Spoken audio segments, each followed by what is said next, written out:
अमरावती शहरासह जिल्ह्यामध्ये अवैध गुटखा व्यवसायाने जोर धरला असून महिला वर्गात देखील व्यसन जडल्याचं पाहायला मिळतंय। या गुटख्यांमुळे नागरिकांच्या आरोग्याला नुकसान पोहोचत असून अवैध व्यवसायांमुळे वातावरणामधील शांतता देखील भंग झालेली पाहायला मिळते। त्यामुळे जिल्ह्यामधील अवैध व्यवसाय आणि अवैध गुटखा विक्रीवरती कारवाई करून नागरिकांना दिलासा द्यावा अशी मागणी भीम ब्रिगेडच्या वतीने जिल्हाधिकाऱ्यांना सादर केलेल्या निवेदनातून करण्यात आली। प्रथम जय भीम जय शिवराय। मी भीम ब्रिगेड कामगार जिल्हाध्यक्ष मनोज चक्रे।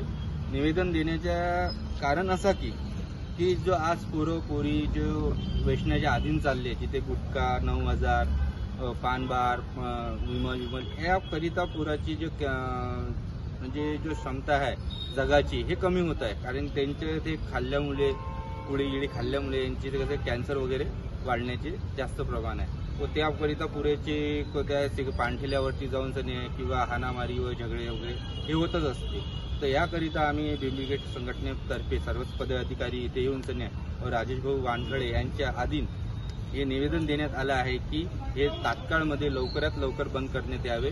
हे आम्ही जिल्हा अधिकारी साहेबांना ते निवेदन दिलेले आहे। जय भीम जय शिवराय।